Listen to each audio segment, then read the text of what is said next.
मम्मा please मुझे ना ये पुरानी मिसालें मत दिया करें आप यहाँ पे सिर्फ चंद साल रुके, यहाँ पे सब कुछ बहुत बदल चुका है।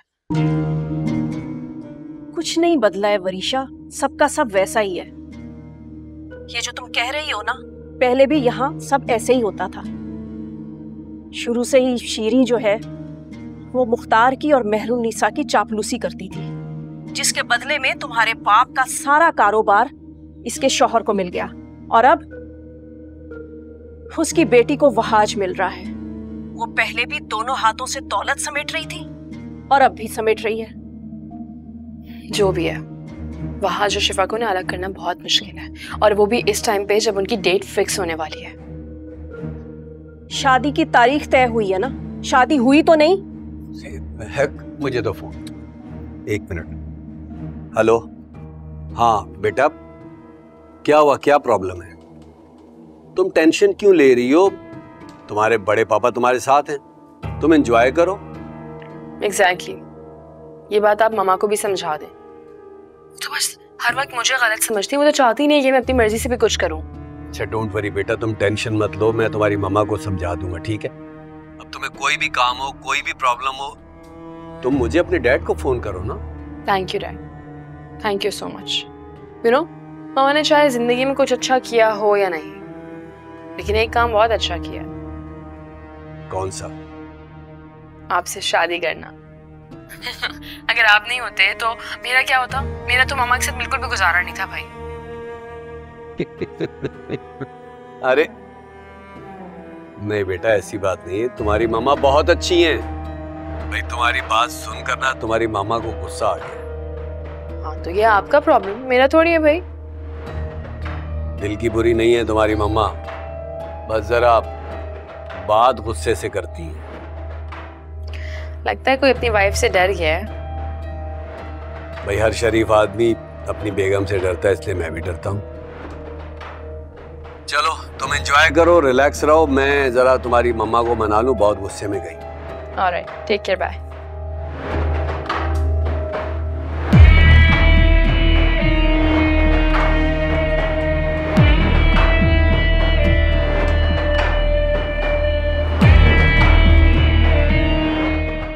बैक।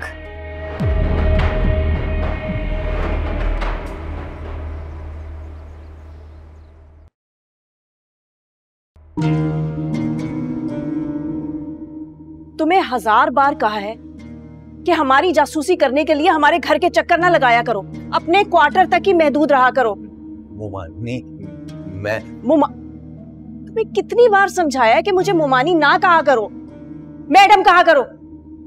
मैडम, मैं जासूसी नहीं कर रहा था, मैं तो मामू का इंतजार कर रहा था। अच्छा ठीक है, तुम अभी जाओ, हम बाद में बात करेंगे, जाओ। ठीक है मामू, वो कोई काम तो नहीं है आपको? जुलेखा से कहो मेरे लिए कॉफी भेजे। जी मैडम।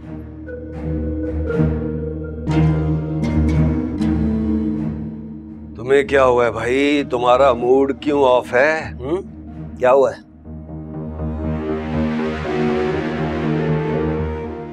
ये तुम और तुम्हारी बेटी ना अपनी मनमानी करते हो।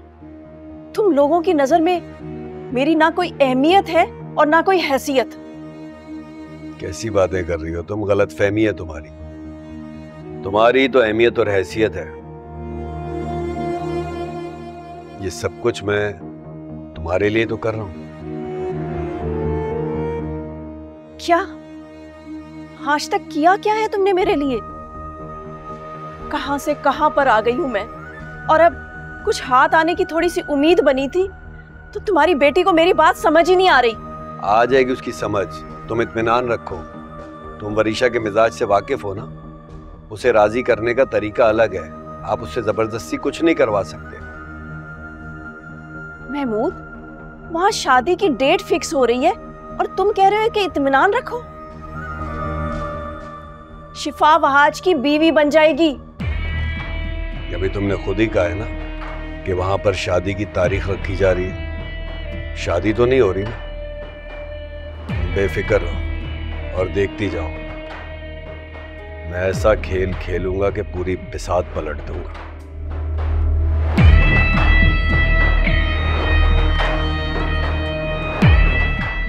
महक, क्या हो गया है महक तुम्हें? अच्छा चलो ठीक है, जैसा तुम चाहती हो ना बिल्कुल वैसा ही होगा।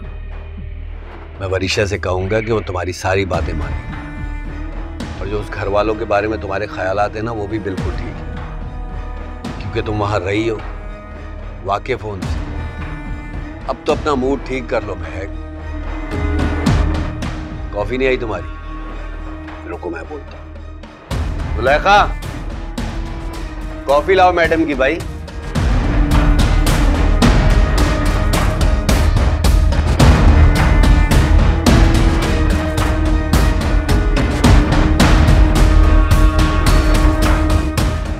शैला, जी भाभी। मैं ना बीजान को दवा देने जा रही हूँ। आज ना उनके लिए रात के लिए बहुत परहेजी खाना बनाना। सुबह वैसे ही बहुत परहेजी कर ली है उन्होंने। ठीक है भाभी। भाभी, मुझे आपसे एक बात करनी है। क्या हुआ? और बर्तन तोड़ लिए क्या? अरे नहीं नहीं भाभी, अब मैं इतनी भी बर्तन नहीं तोड़ती। बोलो क्या बात है? भाभी, मुझे तो वरीशा बीबी की समझ नहीं आती, इतनी अजीब अजीब सी बातें करती हैं। सच में ना, महक बीबी ने जरा भी अच्छी तरबियत नहीं की उनकी। अच्छी तो छोड़ें, समझे तरबियत ही नहीं की। क्या हो गया? कुछ कहा है उन्होंने? नहीं भाभी, मुझे तो कुछ नहीं कहा, लेकिन जब मैं सुबह उन्हें नाश्ते के लिए बुलाने गई ना, तो वो बहुत ही अजीब अजीब बातें कर रही थी। मैंने तो सिर्फ इतना कहा कि मिलके खाने से मोहब्बत पड़ती है, लेकिन आगे से उन्होंने कोई वो अंग्रेजी का जुमला था जिसका मतलब मरने मारने का था। होश में हो तुम? फजूल बातें क्यों कर रही हो? अगर तुम्हारी ये बात है ना बीजान या किसी और ने सुननी ना घर में, तो तुम्हें खड़े खड़े निकाल देंगे। वरीशा इस घर की बेटी है, सोच समझ के बात क्या करो। भाभी, अब मैंने ऐसी कोई गलत बात भी नहीं की। सच में उन्होंने ऐसा कहा था। सच बताऊं, मुझे तो डर लगने लगा है। अभी किसकी बातें सुनने खड़ी हो गई हूँ? भाभी, अल्लाह ही रहम करे इस घर पे अब।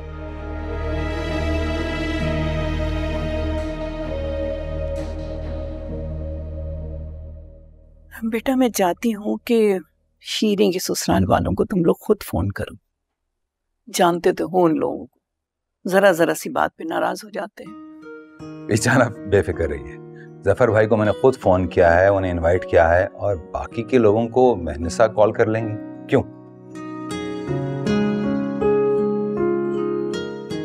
बेटा, अगर तुम लोग बुरा न मानो तो मैं भी किसी को बुलाना चाहती हूँ। बीजान, कैसी बातें करती हैं आप? जिसे चाहे आप इनवाइट करें। वैसे भी वहाज और शिफा की खुशी में सबसे ज्यादा आपका ही तो है। बाय द वे, किसको बुलाना चाह रही हैं आप? महक को। महक को? हाँ बेटा, महक को। मैं चाहती हूँ कि वो आए तो साथ ही वरीशा के सिलसिले में भी बात हो जाए। हाँ बीजान, लेकिन बात तो किसी दिन भी हो सकती है। उसी दिन क्यों? इतराज है तुम्हें? नहीं, मुझे एतराज नहीं है, बस मैं तो यूं ही कह रही थी। अरे बीजान की मर्जी, जिसको मर्जी बुलाइए, आप महक को फोन कर लीजिएगा। अच्छा, वरीशा भी खुश हो जाएगी।